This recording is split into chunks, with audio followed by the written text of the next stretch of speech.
Bueno, buenas tardes y muchas gracias a todas por venir a esta charla de la Universidad Popular. No nos vamos a alargar mucho en la presentación de hoy. Como quizás algunas ya sabéis, la Universidad Popular es una iniciativa de la Coordinadora Juvenil Socialista, la cual es impulsada por las distintas asambleas de estudiantes que formamos parte del movimiento socialista. Durante estas últimas semanas hemos realizado jornadas previas en más de 15 ciudades y desde ayer estamos realizando esta jornada unitaria y de cierre en distintas universidades madrileñas. Nosotras entendemos la Universidad Popular como un espacio para la formación y el encuentro político entre jóvenes que compartimos convicciones revolucionarias, quienes sufrimos la función alienante de naturalización de la realidad que la universidad capitalista cumple. Por eso apostamos por la constitución de espacios como este, a través de los cuales queremos contribuir a generar un punto de vista propio e independiente sobre los problemas de nuestra época, y en el que planteamos una relación con la teoría distinta, en el sentido de armarnos teóricamente para poder desarrollar una práctica revolucionaria. Este es, por lo tanto, un espacio de formación, pero también un espacio militante. No descubrimos nada si señalamos que la coyuntura actual en la que desarrollamos esta Universidad Popular es desesperanzadora. Agresiones imperialistas, un giro autoritario de los estados con trampa a la cabeza y un empeoramiento de las condiciones de vida de la clase trabajadora que, desde luego, no tiene perspectivas de mejora. Justamente en esto y en cómo hacer frente vamos a profundizar en la ponencia de ahora, que tiene como título Notas sobre estrategia y táctica socialista frente a un mundo en crisis. Así que doy paso al ponente, Mario Aguiliano, militante del Movimiento Socialista.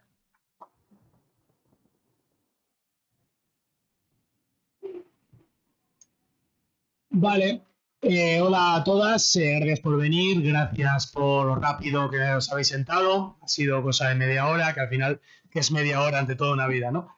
Bien, me gustaría antes de nada destacar la importancia de esta clase de iniciativas como la Universidad Popular, espacios de reflexión militante, espacios de trabajo militante, de organización, proceso de trabajo en última instancia, y bueno, cuya importancia creo que es obvia ante lo que se viene y ante lo que ya estamos viendo. Y además se nota un salto cualitativo con respecto al año pasado, lo cual está bien ir siempre eh, hacia adelante, aunque sea poco a poco. Me han puesto un título algo grandilocuente para la charla, Notas sobre estrategia y táctica socialista frente a un mundo en crisis. Lo iremos desglosando como bien podamos. Apenas nadie duda ya de que nuestro mundo está en crisis. Los académicos burgueses ya hablan de crisis, incluso hablan de policrisis.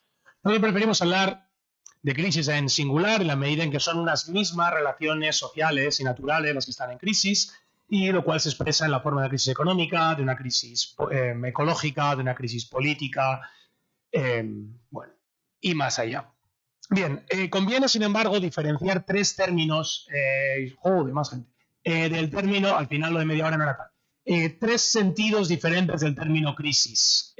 Podemos hablar, por un lado, de la crisis en un sentido más general, o como crisis histórica, o aquel que alude a que algo, algún objeto, un modo de producción, un conjunto de relaciones, está agotándose o en un declive profundo, ¿no? Este suele ser el sentido en que utilizamos el término crisis.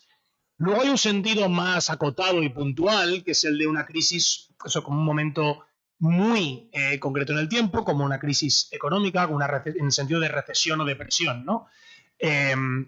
O sea, una recesión es un momento de crecimiento negativo acotado, una depresión es un momento de crecimiento negativo ampliado en el tiempo. Este sería el segundo sentido del concepto crisis. Y hay un tercer sentido aún más acotado y peculiar, con requisitos aún más fuertes, que es el de crisis revolucionaria, descrita por Lenin como aquel momento en que las clases dominantes no pueden seguir dominando de la misma forma, ni las clases dominadas quieren seguir dominando de la misma forma. Y entonces se abre una lucha abierta por el poder, donde la cuestión del poder y del cambio revolucionario se pone sobre la mesa. Estos tres sentidos del término crisis están, sin embargo, interrelacionados como parte de un movimiento histórico real, en el sentido de que la crisis histórica se expresa y da lugar a diferentes crisis episódicas que abren la puerta, tendencialmente al menos, a la posibilidad de crisis revolucionarias. Es importante, sin embargo, saber diferenciarlos de todas cosas, porque ha habido muchos... Hay ciertos marxistas que llevan 100 años más o menos diciendo que el capitalismo va a caer mañana y evidentemente no ha sucedido, y hay Otros, y esto les pasa un poco como a Pedro y el Lobo, por un lado, y por otro lado, además, esto te impide hacerte cargo de las tareas adecuadas a tu presente. Por otro lado, tenemos el reverso de lo anterior, en la forma de aquellos marxistas que deducen del fracaso de los de Pedro y el Lobo de que, bueno, el capitalismo es eterno, estático, inmutable, lo cual también se deriva en no ser capaz de hacerse cargo de las tareas concretas. En la medida en que el socialismo científico, si tiene tener algo de sentido, implica organizar la propia acción política en base a un conocimiento riguroso y sistemático del propio momento histórico y lo que éste requiere desde una perspectiva emancipatoria. Bien, por lo tanto, no confundir la realidad con el deseo ni las condiciones objetivas con la voluntad. Bien, así que vamos con unas notas sobre esta cuestión, la cuestión del contexto presente de crisis. En torno a los años 70, el capitalismo empezó a expresar síntomas de declive, especialmente en su centro imperial. Lo que conocemos como globalización o neoliberalismo fue una respuesta a esto en forma de ofensiva contra las clases trabajadoras que tiene varios pilares. Privatización, desregulación, mercantilización, expansión de la producción industrial hacia el llamado sur global y sobre todo el sureste asiático y, ante todo, China, y la aspiración de derribar a una URSS que se vio superada en términos productivos. Nada de esto, sin embargo, y es importante subrayarlo, ha conseguido revertir esta tendencia al declive de la que hablamos, aunque haya podido contenerla parcialmente. Evidentemente, países como China han experimentado procesos de crecimiento económico espectaculares que han salvado mínimamente hasta ese crecimiento global, que sin embargo siguen cayendo década tras década, ¿no? China, por medio de ofrecer masas enormes de mano de obra barata y políticamente controlada, y un modelo de gestión capitalista donde el Estado se dio un papel regulador central. Pero en cualquier caso, la idea que me importa quedarnos es que esto no ha conseguido revertir la crisis, que sin embargo, sí acaba tomando la forma de un poder imperial en declive, que sería Estados Unidos, y un nuevo hegemón en ascenso, que sería China, lo que a su vez se expresa en el auge de los conflictos globales. Con esto, nada nuevo. Pero es importante que nos quedemos con esta idea de que el modo de producción capitalista está, en cierto sentido, en una crisis histórica, y para entenderlo, basta con imaginar qué es el capitalismo en su fase sana o en su medida ideal, ¿no? Un modo de producción basado en el trabajo privado y en la separación entre los productores y los medios de producción, que son monopolizados por la burguesía, ¿no? En un capitalismo, en teoría, ascendente, pues hay unos que han conseguido apropiarse de masas de trabajo ajeno, son los capitalistas, y esto es importante. Frente a esto es lo que demuestra Marx en el capítulo sobre la reproducción ampliada del capital. Esta ideología capitalista de que todo viene de su trabajo es falsa. El capital siempre es trabajo ajeno y los capitalistas siempre se apropian de un trabajo ajeno previo. En cualquier caso, más allá de esta nota teórica, lo que me interesa es recordar esto. Una economía privada donde los capitalistas controlan los medios de producción, utilizan su dinero, su capital en forma de dinero, para comprar medios de producción y fuerza de trabajo, generar una mercancía que tenga incorporado un plusvalor, realizarla en el mercado, reinvertirla y intentar ir avanzando en productividad, mayores cuotas de mercado, etc. Y el Estado, en teoría, se limita pues a la economía interviene a poder ser lo menos posibles, a unas regulaciones puntuales de coordinación, y se dedica sobre todo a mantener las relaciones de propiedad por medio de policías y a impulsar cada nación dentro del mercado global por medio de los ejércitos y las guerras, ¿no? Como insisto, el capitalismo en una fase en que se reconoce a sí mismo como tal. Esto evidentemente tiene poco que ver con un capitalismo donde el Estado se dedica a inyectar billones y billones de dinero para mantener una economía privada que está como un enfermo comatoso en el hospital, que es el capitalismo que vivimos hoy. Eso es un síntoma de la decadencia histórica de un sistema que cada vez es más incapaz de mantenerse a sí mismo por medio de sus leyes inmanentes y requiere de formas cada vez más brutales y decadentes. Así que, volviendo a algo más coyuntural, podemos hablar de que la burguesía global tiene un problema.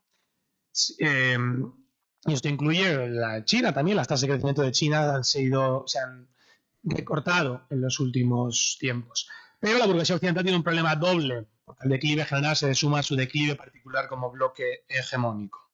La respuesta en este caso apunta hacia la destrucción cada vez más acelerada de las concesiones entregadas a la clase trabajadora tanto a nivel político como económico. En ese sentido, hay quien se pregunta por qué, si evidentemente no vivimos una época revolucionaria, no hay grandes movimientos de masas en las calles, no parece haber una amenaza directa en forma de un gran movimiento de oposición contra el poder capitalista, ¿por qué el capitalismo se comporta de una forma tan autoritaria? ¿Por qué aprueba esas leyes? ¿Por qué algo así como el ICE en Estados Unidos? ¿Por qué se ha habido un endurecimiento tan brutal tanto de los códigos penales y un rearme autoritario de los estados en las últimas décadas? Pues porque hay una dimensión preventiva en todo esto. La burguesía está preparándose para un presente y un futuro marcado por una mayor polarización económica y ataques sistemáticos contra la mayoría trabajadora. Sabe que su futuro pasa por intensificar la explotación,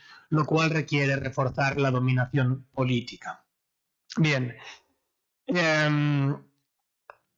esto es necesario en última instancia, entre otras cuestiones, para acabar con todo este conjunto de derechos que, aunque ya han sido atenuados durante todo el periodo neoliberal, le sobran porque son caros y porque permiten cierto margen de oposición a sus políticas que no les interesa en este momento.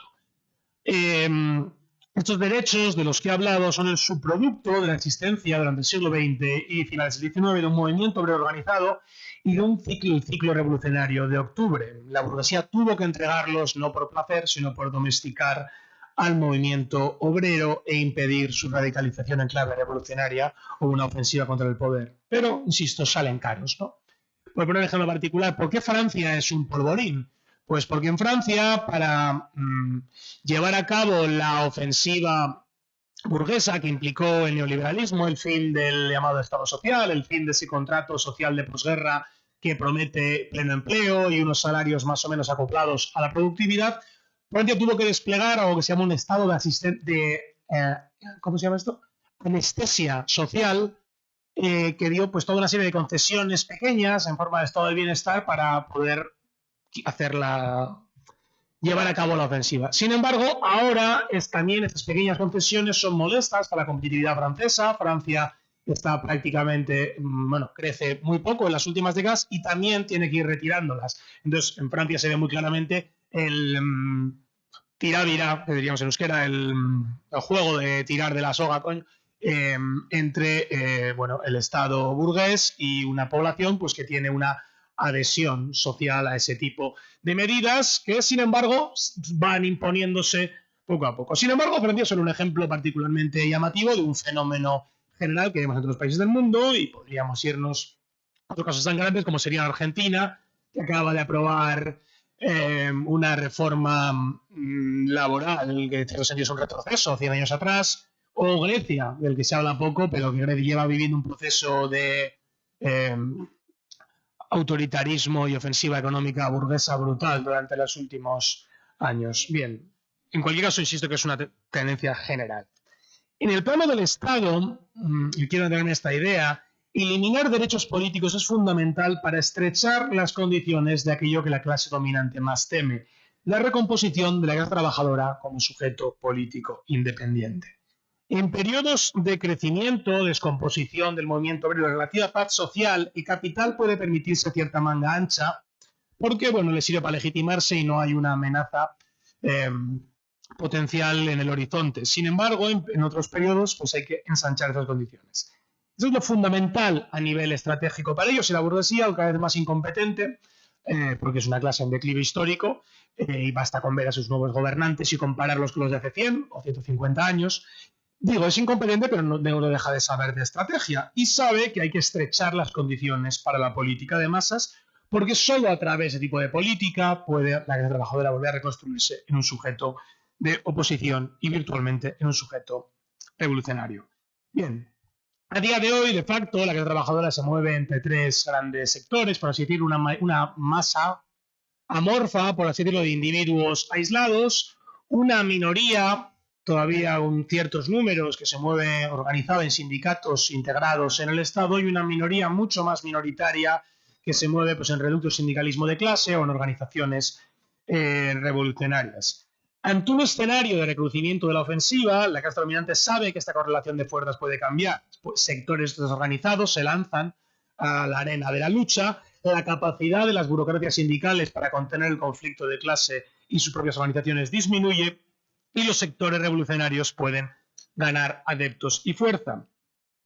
Y aquí es donde las nuevas y viejas medidas autoritarias juegan un papel importante, porque funcionan como obstáculos actuales y preventivos frente a esta posible recomposición. ¿Por qué protestamos nosotros cuando nos ponen una multa por poner una pancarta?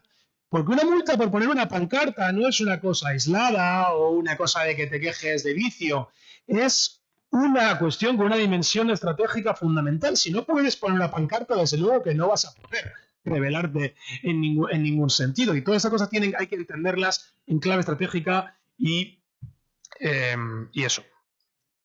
Porque es muy importante. De ahí, por ejemplo, que ni la burguesía ni sus aliados políticos progresistas hayan hecho un esfuerzo real para derogar la ley Mordaza, porque tiene un contenido estratégico. Y además, todas estas medidas permiten, esta represión de la actividad política cotidiana y esta criminalización de la actividad política cotidiana, permiten separar como lunáticos y estigmatizar a los sectores militantes de la figura del buen ciudadano, que es el buen ciudadano que se levanta, curra las horas que le echen y se va a su casa a, no sé, ver el hormiguero y fascistizarse un poco y vuelta a empezar. Bien, entonces esta dimensión es importante a nivel de la configuración ideológica, estigmatizar las minorías militantes. En cualquier caso, dando un paso atrás, me gustaría insistir es que una política realmente, algo trivial, ¿no? Una política realmente de antagonismo, una política de masas y de clase, es una política que empieza por la base y en la calle, una que no puede componerse si no tiene eso en el centro, gente organizándose en los barrios, gente organizándose en los curros, gente organizándose en los centros de estudio. Y esto es donde hay que generar, bueno, esto es lo que hay que impedir, ¿no? A lo que hay que poner los obstáculos. Que 4 notables de izquierda, como vimos ayer, que no han puesto un cartel desde la guerra de Irak, se junten para hacer algún tipo de contubernio electoral, no da ningún miedo. No da ningún miedo porque eso no tiene ninguna fuerza, como veremos después. Lo que les da miedo es lo que puede cocerse más allá del Estado y de las plataformas de notables plenamente integrados en él. Eso que siempre les ha dado tanto miedo, lo que Ortega y Gasset, que es solo una persona, no dos, llamó la rebelión de las masas. Bien, y con esto llegamos a una cuestión notable sobre nuestro tiempo, que un intelectual que se llama Anton Jäger, que es interesante, ha llamado la hiperpolítica. Personalmente soy poco fan de andar inventándose nuevos términos, y no digo que tengamos que usar este en concreto, pero me interesa el contenido real que subyace a este término que intentaré explicar. Lo que analiza Jäger en un librito nuevo que acaba de salir en inglés es que en los últimos 50 años la política se ha alejado de un modo progresivo de las masas. A partir de la segunda mitad del siglo XIX, la política comenzó a tomar, ante el impulso del movimiento obrero, la forma de una política de masas, donde entre el individuo y el Estado capitalista existía una densa red de organizaciones, clubes, cooperativas, sindicatos, partidos políticos, etc. Fundamentalmente, el movimiento obrero constituye una gran fuerza de oposición independiente del Estado y también incluso de las fuerzas burguesas y pequeños burgueses que tuvieron que generar este tipo de acciones para responder al movimiento obrero, ¿no? El PNV llegó a crear un sindicato, por ejemplo, que le ha salido rana. Y esto no es casual, ahora lo voy a explicar un poco.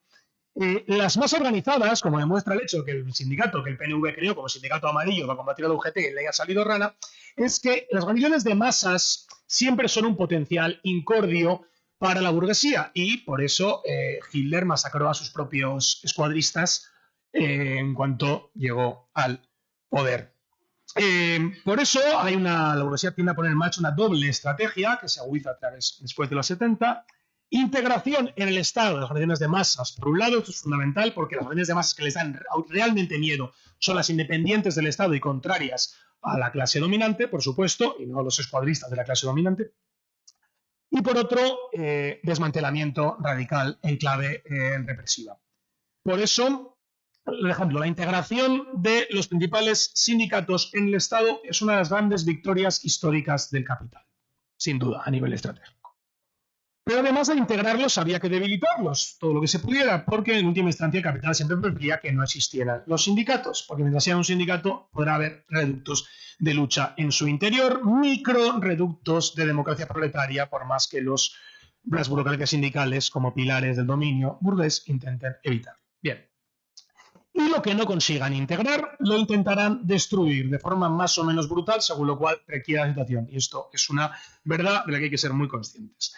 El resultado de ese doble movimiento, integración, desmantelamiento, destrucción, que a partir de los 70 cobra mucha intensidad, ha sido la crisis de la política de masas, el vaciamiento de la sociedad civil y de las grandes redes de autoorganización y asociación que existían, lo cual es un proceso que también tiene bases económicas, también muy impulsado en Occidente por la terciarización, la desindustrialización parcial, etcétera, pero no voy a entrar en eso.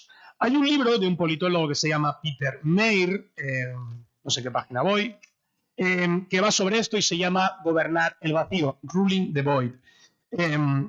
Es algo que se sigue de la idea thatcheriana según la cual no existe la sociedad, solo individuos y familias. O sea, el objetivo es que la clase dominante, o sea, el Estado, gobierne sin mediaciones sobre una masa de individuos atomizados y, por lo tanto, impotentes. No, esto, como insisto, esta tendencia es una novedad histórica comparada con el siglo XIX, donde el Estado capitalista tenía que gobernar sobre una densa red de instituciones, en su mayoría obreras y en su mayoría de oposición, frente a la cual desplegaba una doble estrategia de o bien integración, como en el caso del reformismo, o bien guerra civil abierta, como en el caso del fascismo. Bien. Sin embargo, hemos llegado en este punto, que se puede escribir como lo de gobernar el vacío. La mayoría de las sociedades occidentales consiste de individuos atomizados y después existen esas pequeñas minorías, tanto la mayoría del movimiento obrero integrado como las minorías revolucionarias. Hay buenos estudios empíricos sobre este tema. Hay uno de Thea Skopol que recomiendo sobre el movimiento de derechos civiles en Estados Unidos, que era un movimiento con un fuerte componente proletario, con una radical fuerte y que sin embargo fue cooptado por el partido, se desinfló, fue en cierto sentido, consiguió ciertas cuestiones, pero fue derrotado en sus objetivos últimos y fue cooptado por la izquierda de la burguesía y ha pasado de ser un movimiento con esa dimensión popular a un movimiento vinculado por ONGs, por microorganizaciones vinculadas al Partido Demócrata y llevado por una casta de pequeños burgueses, activistas, greenpeaceros. Bien. Esta gente que habla de justicia social, ¿no? Eso, justicia social es un proxy de la burguesía para que se deje hablar de socialismo y se concibió como tal, ¿vale? Sin más. Eso lo decía Blair, que a su vez es amigo de Peter Mendelssohn, que a su vez es un pedófilo. Bien, en este periodo los partidos del reformismo obrero dejaron de ser partidos de masas. Los eurocomunistas también, el Partido Comunista se desintegraron, algunos realmente, como el PCI, algunos virtualmente, como el PC. Los sindicatos vienen como tasas de afiliación caían en picado, etc. Hay otro buen libro sobre el tema, el francés, Los obreros y la política, que muestra cómo en Francia de los 60 había una cultura obrera amplia, una cultura obrera no netamente revolucionaria, en el sentido que había sido educada en el reformismo y el lealismo al Estado por parte del habitualmente bastante despreciable Partido Comunista francés, pero sin embargo una cultura en la que clase obrera encontraba orgullo, sentimiento de identidad, sentimiento también de un propósito histórico, por mucho que se aplazara hasta las calendas griegas, y que eso ha ido siendo erradicado, generando una sensación de desarraigo, de atomización, etcétera, que ha podido ser capitalizada en muchas zonas por la extrema derecha. Es importante, algo que se trabaja en la escuela, en el papel que el reformismo ha cumplido en este proceso de desmovilización, al educar a las trabajadoras en la lealtad al Estado, en la integración en el Estado, lo que ha permitido que después se desintegre todas las organizaciones. Bien, pues el PC, sin ir más lejos, deshizo aquello que llamaba la fuerza del PC en pos de un modelo puramente electoralista que no funcionó. Y todo esto nos lleva a lo que Anton Jäger llama hiperpolítica. Si en los 90 y primeros 2000 hubo una despolitización bastante generalizada, tras la crisis de 2008 la política está en todas partes. Se habla de política en el curro, se habla de política en la peluquería, en el Blacar, se habla de política en las tertulias de mierda de Ana Rosa, que eran del corazón, ahora son de política. El hormiguero, que nunca tuvo ni puta gracia, tampoco cuando era un programa de niños, ahora es una tertulia fascista. Bien, entonces eso es un clima de gran politicidad, ¿no? Pero es una politicidad, dice Jäger, sin consecuencias. Es una politicidad sin organización. Y esto es un punto interesante. Bien, veamos un ejemplo. El ciclo de procesos que va desde la crisis del COVID hasta el presente, o hasta el año 2020, desde la crisis de 2008 hasta la crisis del COVID, perdón, es posiblemente el más masivo de la historia de la humanidad, según los datos de Si Ardemos, de Vincent Bevin, otro libro que recomiendo. Sin embargo, ¿podríais decirme algún ejemplo de una gran organización de masas que haya surgido en este periodo y se mantenga ahora? El resultado es que no existe. Si miras los partidos del momento que crecieron muchísimo, Podemos, Syriza o el Partido o el Corbinismo, te encuentras con que todo eso ha mayormente desaparecido, al menos a nivel de un tipo de organización masiva. Hay fuerzas políticas que han hecho de este hecho una fatalidad, ¿no?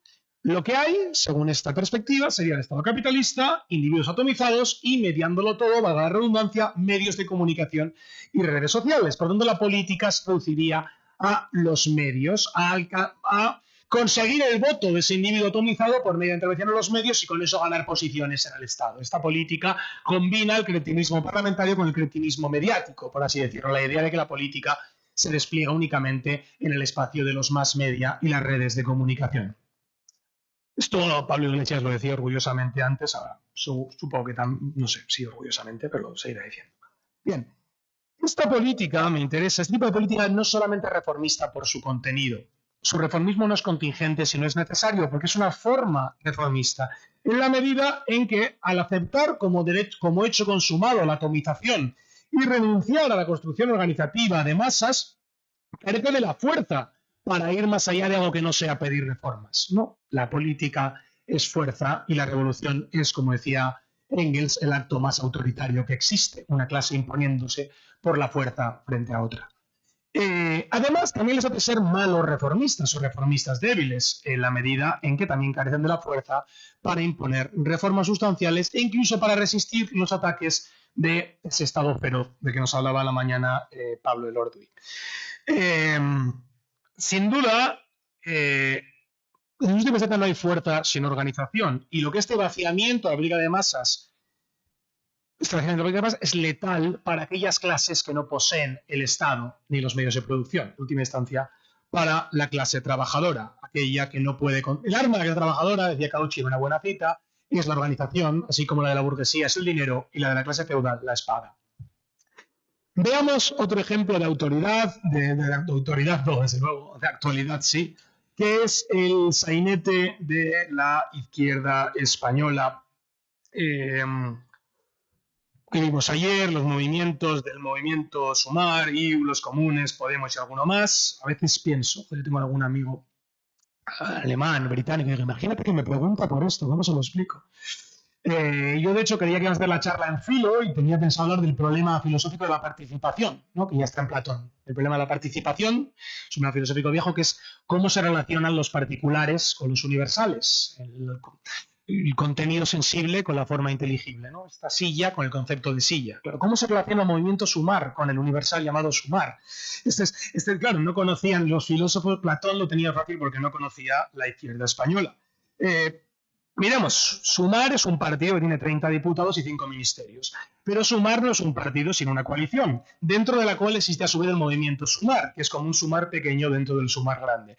Sumar es una coalición dentro de la cual están los comunes, el movimiento Sumar, Izquierda Unida y otros. Los comunes, Izquierda Unida y el movimiento Sumar van a formar otra coalición que no se llama Sumar y no sé cómo se llamará. A su vez, Rufián quiere otra coalición, pero a los de su partido le han dicho que aparentemente ese intento de nueva coalición no suma y posiblemente reste. Todo esto es muy complicado, ¿no? Última instancia, casi ininteligible. Por eso podemos llegar a algo más, ¿no? Porque la alianza de Rufián incluía algunos partidos del viejo Podemos, que sí es el de Unidas Podemos, que no también está de Izquierda Unida, que es el miembro de los dos Sumares, el actual y el que se presentará en el futuro. Y a su vez, y como digo, tanto en Podemos como en tal hecho Rufián que se peine, porque lo que al parecer indica que no sumarán, no sabemos si RC quiere restarse a Rufián. Ahora, a su vez, todo esto es muy complicado. Lo de ayer fue un esperpento. No sé si lo visteis. ¿Habéis visto lo de la botella? ¿Lo que hace? Coges una botella y dice, ¿cuánto pesa esto? En fin, ha sido... Es que es difícil, es difícil. Hay un momento, me recordaba, ¿Habéis visto un vídeo de Yados que está con uno de esos seguidores suyos que tiene cara así un poco de que no va a fisionar al átomo? Y le hace con un truco de mierda y le dice el otro, masivo, bro. Pues fue un poco así. Fue un poco así, una cosa sin más. Pero voy a ir al margen de ironías. La cuestión de fondo es que es evidente que a nivel estratégico, la reunión de un puñado de notables, de políticos profesionales, para unirse o desunirse, no va a ningún lado en términos de emancipatorios. No es que ellos se lo planteen, pero hay que tal. Y, de paso, cabe recordar, tenemos que insistir, no creemos en ninguna política que no sea una política de base, una política militante, una política de clase y una política de antagonismo revolucionario, ¿no? El resto que gestionen como pueden las concejalías que van desvaneciéndose. Y cabe recordar que la izquierda reformista es venenosa a todos los niveles, también lo organizativo, y lo estamos viendo si estáis siguiendo otro sainete igual de siniestro, que es la formación de Your Party en Reino Unido, donde a Corbyn se le está yendo un poco la cosa de las manos y están dispuestos Corbyn y los suyos a destruir todo el experimento si no lo controlan ellos. O sea, este es el nivel. Los reformistas van a romper todo aquello de lo que no tengan el control. Esa es una lección importante. Y otra lección importante, correlativa a esto, es que los reformistas y los políticos profesionales y las formas organizativas que ellos proponen son formas de control de la burguesía sobre los movimientos de masas, ¿no?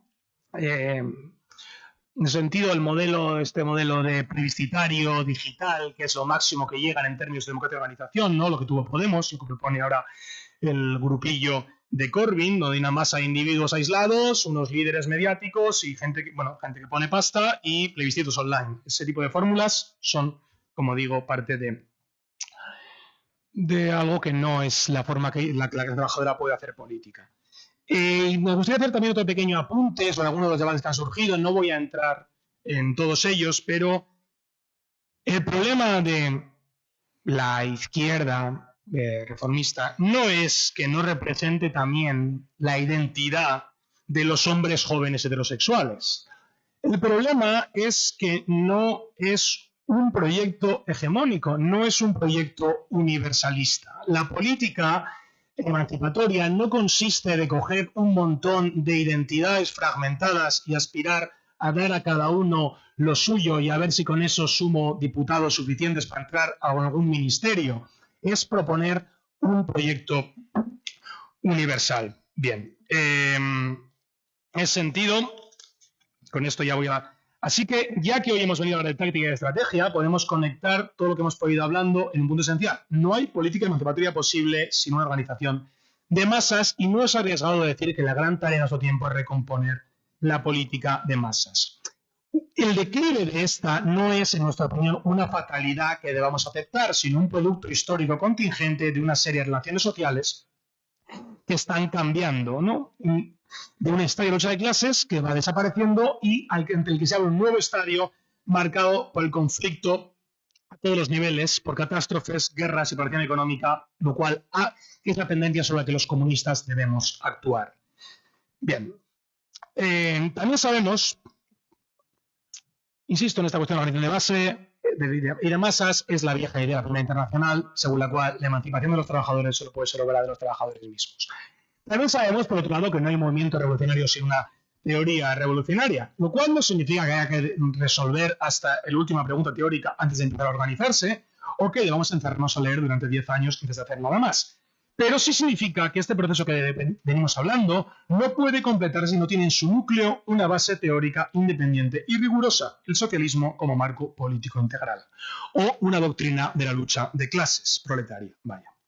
A esto es lo que podemos llamar marxismo, recordando que lo importante no es que sean las ideas de un individuo u otro, sino precisamente ser una cuestión científica, una teoría científica de la lucha de clases impersonal que pueda organizar la práctica política y elaborarse por medio del estudio y el debate. Nosotros confiamos en que humildemente esta Universidad Popular ponga un granito de arena, al menos en esta cuestión.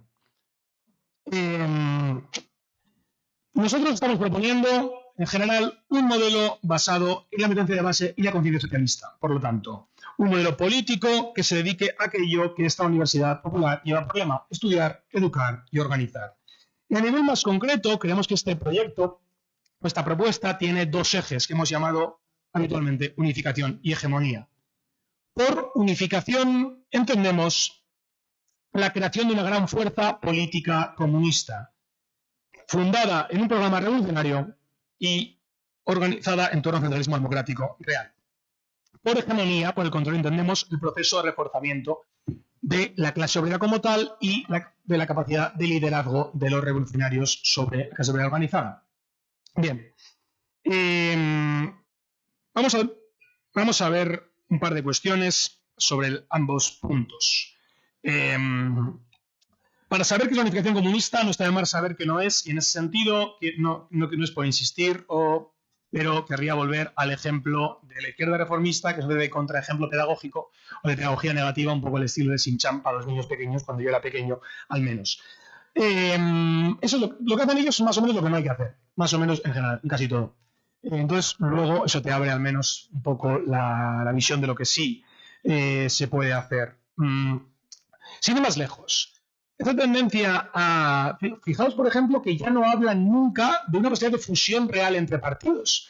Todos tienen que... Solo son coaliciones electorales, porque todos tienen que mantener su cuota, su pequeño feudo de partidos. Fíjate, Izquierda Unida hoy en día, ¿qué otro partido que no sea el PC tiene fuerza hoy Izquierda Unida? Ninguno, pero ahí siguen manteniendo cada uno su pequeño feudo para medrar un poco. Por ejemplo, es un contramodelo de cada unificación comunista. No hace falta, no es un frente ecléctico de cosas diferentes donde cada uno mantiene su pequeño feudo, sino un partido en el sentido riguroso del término.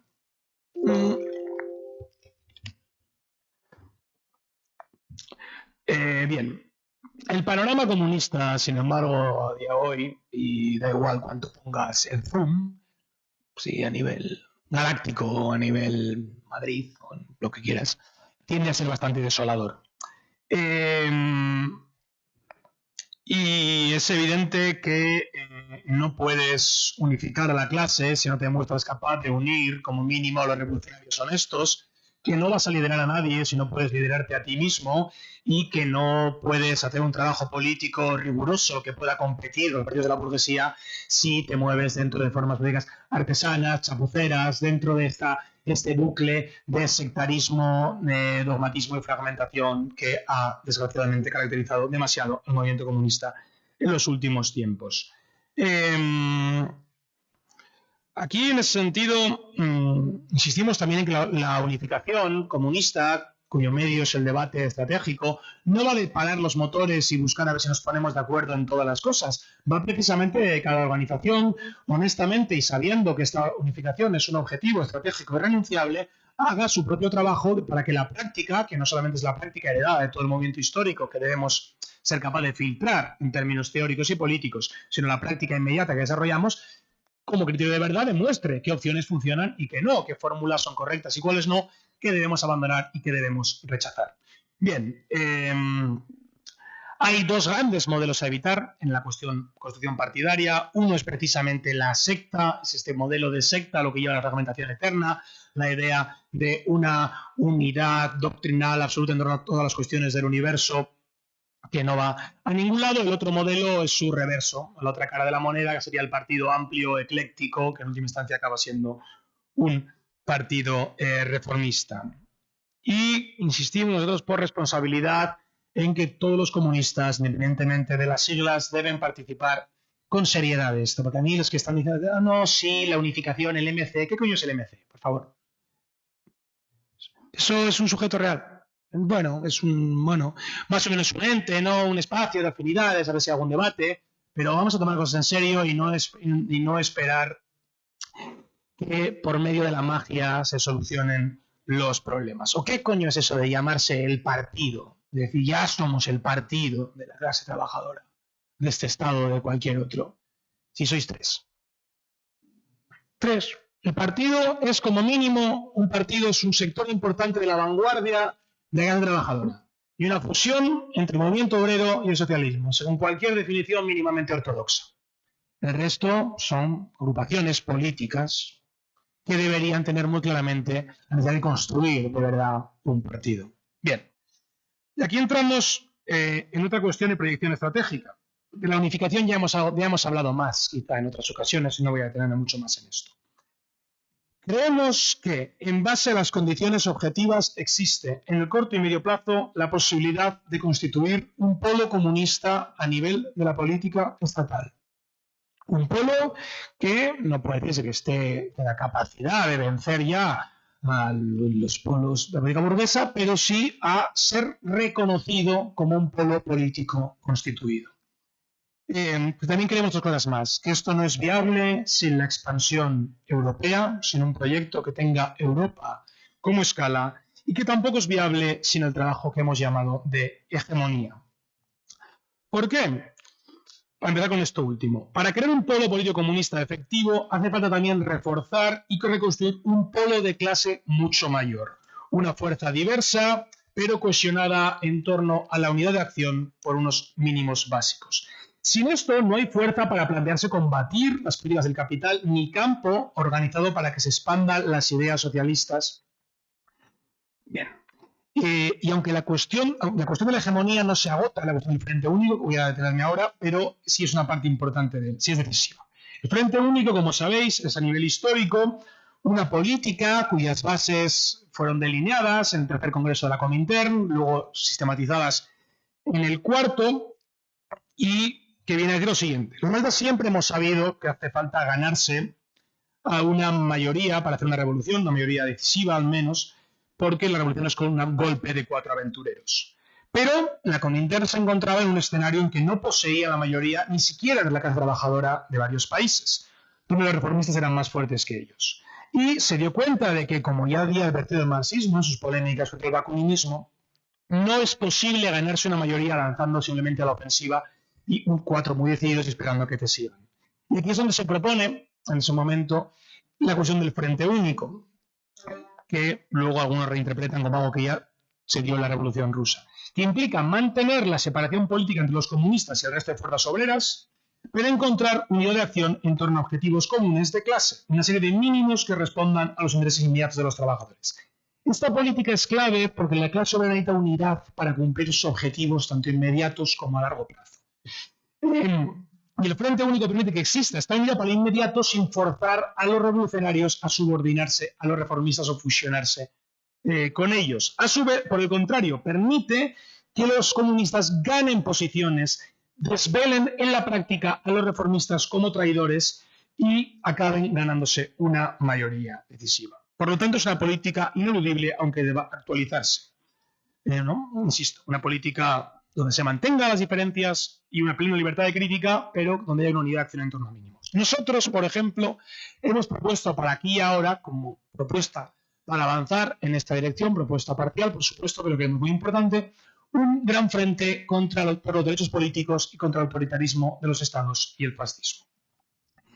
Eso sería solamente, como digo, una parte de tarea mucho mayor, una que requiere, por ejemplo, que se refuerce y expanda el sindicalismo de la lucha de clases, movilizando a las burocracias sindicales, que se generen grandes espacios unitarios de Frente Único y acuerdos amplios en torno a cuestiones básicas, ¿no? Los derechos políticos desde un punto de partida por una cuestión básica. Viene el lobo y el cerdito que tenga la casa de ladrillo, pues igual aguanta un poco, el cerdito de la casa de paja se lo comen. Entonces, la moraleja es hay que ser el cerdito de la casa de ladrillo. Por ejemplo, debería darnos vergüenza colectiva, como militantes, no los que estamos aquí, sino todos, que la ley Mordaza siga aquí, que no se haya conseguido ni presionar al gobierno progresista, del que por supuesto por sí mismo nada cabe esperar, durante 8 años para derogar una medida así. Y eso es importante, porque también lo recomendaba Pablo Elorduy. El capital ni siquiera necesitaría sacar muchas nuevas medidas autoritarias. Las que tienen ya le valen para joderte, pero bien.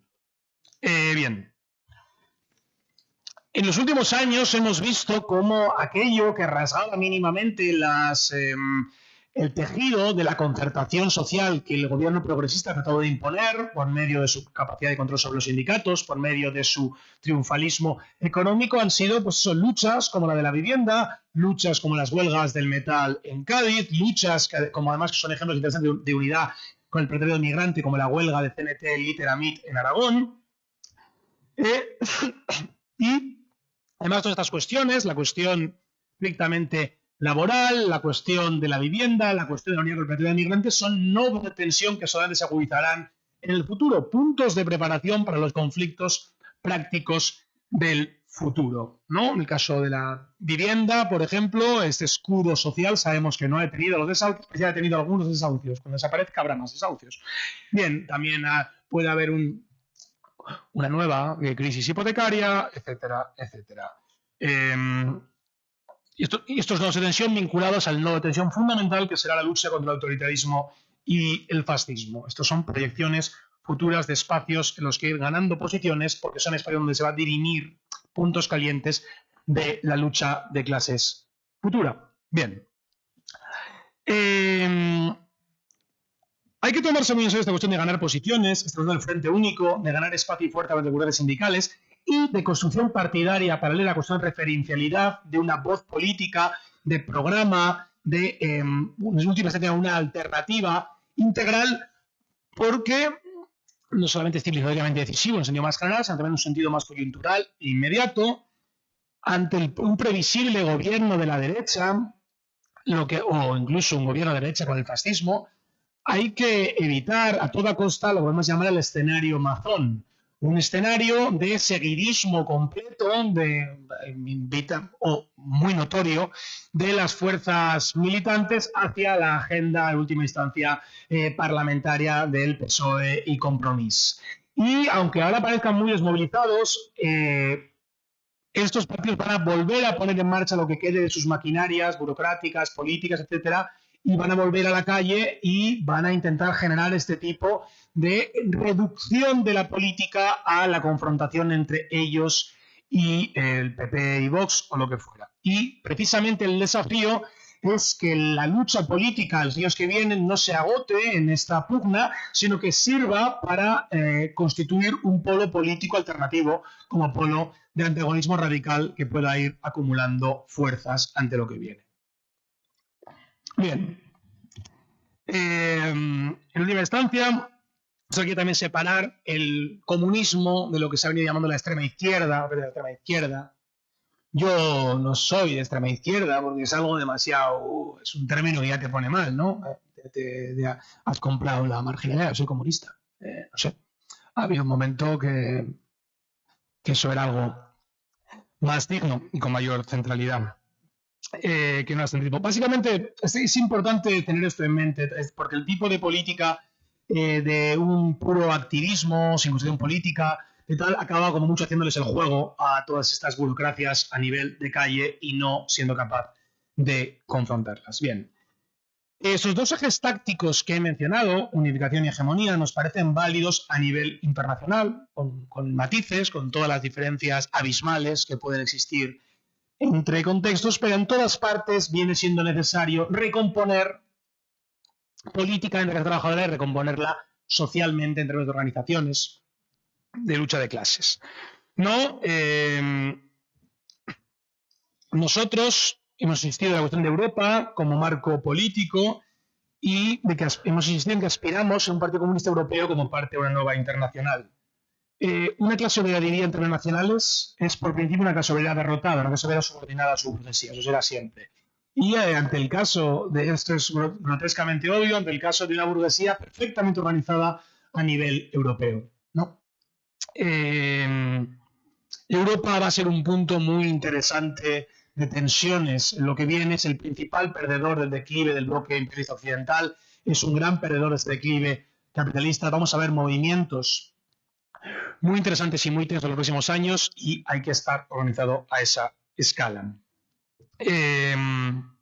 Volviendo a la cuestión propiamente estratégica, se necesita un Partido Comunista Europeo con subsecciones estatales, por supuesto, que ponga sobre la mesa un programa para un nuevo orden político y económico, para instituciones completamente nuevas.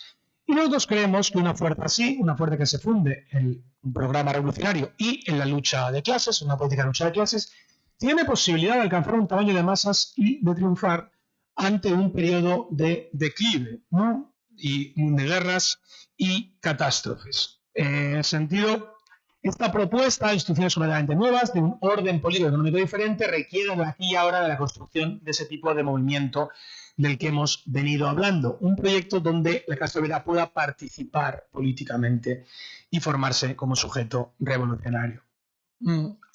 Y, de hecho, en esto se dirime básicamente la política futura. Hay dos opciones, dos grandes opciones.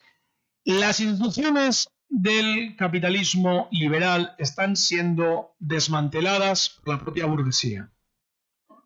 Eso es evidente. Entonces, tenemos la opción de intentar ser los defensores de unas instituciones, poner nuestro horizonte en la defensa de unas instituciones burguesas que la propia burguesía ya está destruyendo. Esa es la opción de la izquierda reformista. O en plantear un nuevo modelo. Y esto, bueno, la disyuntiva socialismo-barbarie es vieja, pero para mí está claro cuál debe ser nuestro punto de vista en esta disyuntiva. No vamos a no hundirse en decisiones que ya ellos mismos están hundiendo y que respetan sus intereses y ya no lo hacen, sino lo que haya que defender desde la perspectiva de las capacidades de lucha de la clase trabajadora y sus derechos, no de la perspectiva de las instituciones de la burguesía, y encuadrar esa lucha en la propuesta por instituciones nuevas y por una nueva forma de Estado que entregue el poder a la mayoría pobre. Bien. Esto ante cuestiones como los tipos de conflictos que estamos viendo, ante cosas como genocidio palestino que estamos viendo, es algo que se va bueno cada vez más diáfano, ¿no? O el capitalismo genocida, o el socialismo, o el Estado autoritario, o el Estado socialista. Y ya que he mencionado el genocidio palestino, me gustaría detenerme un poco en él, porque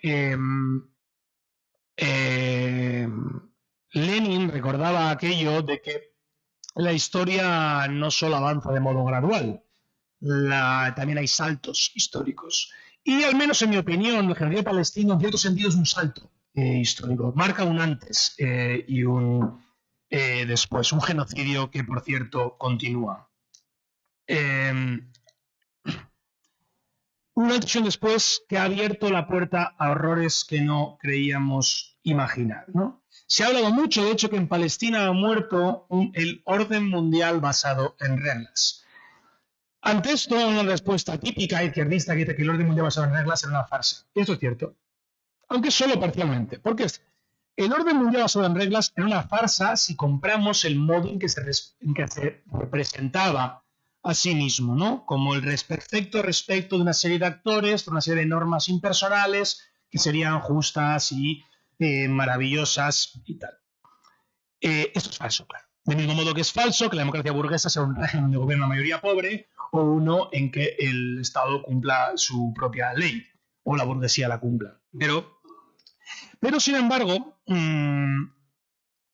sea, así como la democracia burguesa gobierna la burguesía, la minoría burguesa, y su dominio, aunque esté cristalizado en la ley, también está por encima de ella, en el concepto mismo de orden internacional basado en reglas está que la potencia más grande está por encima de esas reglas y puede saltárselas. Hay un ensayo muy interesante de esto, de Perry Eagleton, Estándar de la civilización, que habla del recorrido del concepto de orden internacional, vinculándolo con esto desde el siglo XVI. Pero bueno, una vez nos saltamos esta parte ideológica o esta parte de autopresentación falsa, lo que describía la organización basada en reglas, que no era del todo falso, era una determinada correlación de fuerzas que obligaba a ciertos actores a contenerse. En última instancia, por la existencia de la Unión Soviética como contrapoder. Y eso es lo que ha ido desapareciendo. La necesidad de unos actores del imperialismo en declive de contenerse. Israel ha querido, si hubiera sido por ellos, quitarse a los palestinos de encima desde el minuto 1. ¿Por qué nunca había hecho nada tan obsceno y masivo como hasta ahora? Porque había ciertos elementos de contención que ahora han desaparecido. Y por eso, precisamente, Palestina encierra el futuro de la humanidad, por terrible que sea. Hoy estamos asistiendo a un escenario que implica en al menos 3 sentidos, o se parece a un retorno a finales del siglo XIX.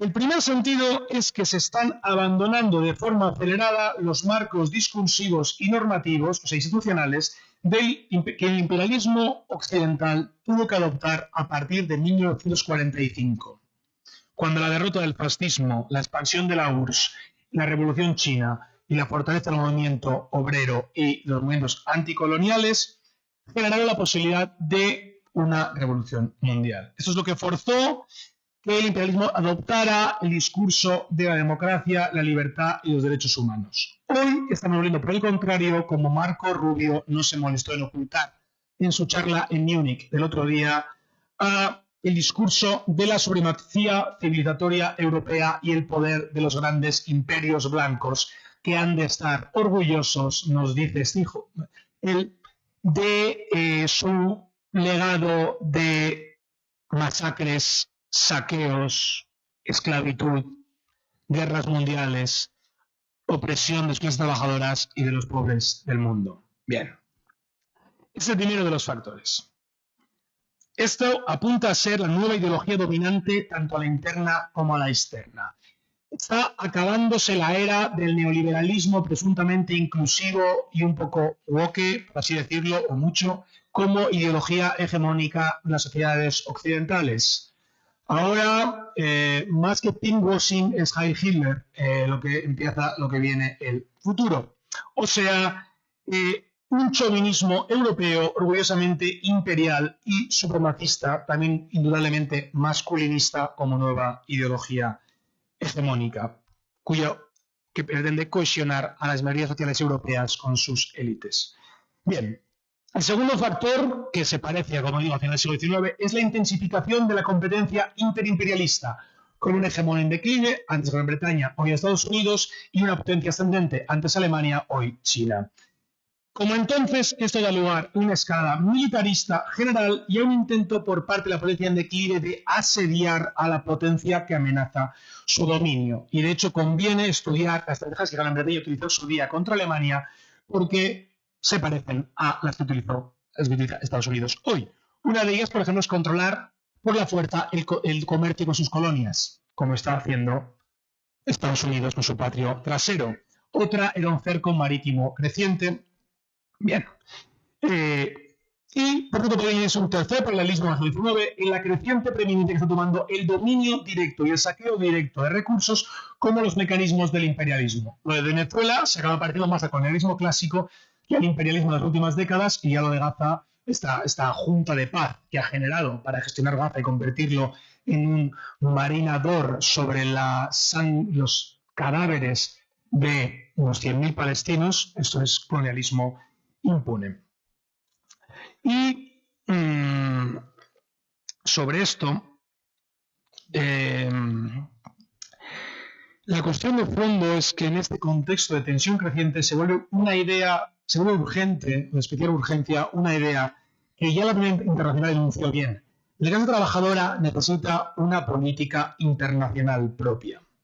Porque, por desgracia, otra similitud indeseable con el pasado es la fuerza del socialchauvinismo, de la tendencia a revestir con argumentos socialistas, o más bien ya diríamos progres, la alianza con la propia burguesía o incluso la sumisión a otra burguesía ajena. Eso hay que importante recordarlo. En la Primera Guerra Mundial hubo socialistas, socialchauvinistas, que decían que tenía que ganar su burguesía, pero también había otros que decían que tenía que gobernar la burguesía de los otros. Kautsky empezó siendo socialpacifista, pero luego acabó diciendo que no, que era mejor que ganara el Entente, porque Alemania era muy reaccionaria, y viceversa, ¿no? Hubo también quien dijo, bueno, había gente, incluso de la extrema izquierda socialista, dijo que Alemania tenía que ganar porque Alemania era menos reaccionaria que Gran Bretaña, que era una potencia en declive, que la estaba acosando y tal. Este tipo de formas argumentales vamos a verlas hoy en relación a Estados Unidos, China, y vamos a ver una creciente fascinación con China por parte de gente que cobra de China, más o menos claramente, y por gente que lo hace de motu propio. Nosotros no creemos que esto sea la vía, la política a seguir, y creemos que hay que recordar que el antiimperialismo, la única forma realmente consecuente del antiimperialismo, la única forma capaz de llegar hasta sus últimas consecuencias es el internacionalismo proletario. Bien, es el único que ha demostrado ser capaz de ir a la raíz del problema, la excusa del imperialismo como fenómeno intrínsecamente capitalista, y luchar hasta el final. Hoy en día, el dogma que está de forma explícita o implícita en la cabeza de la mayoría de lo que sigue conociéndose como izquierda es que la clase trabajadora no es capaz de una política propia. Este es el dogma que subyace a los saraos de la izquierda, el dogma que subyace a los posicionamientos geopolíticos de muchos, el dogma que permea nuestras sociedades. El dogma, en última instancia, que hay que combatir. En el plano estatal lleva la búsqueda de coaliciones con la burguesía, en el plano internacional lleva a subordinarse a una u otra burguesía y adoptar plenamente su política. Este es el dogma que debemos romper, no solo en la teoría, sino en la práctica, si queremos impulsar el lado bueno de la vieja disyuntiva, socialismo o barbarie. Muchas gracias.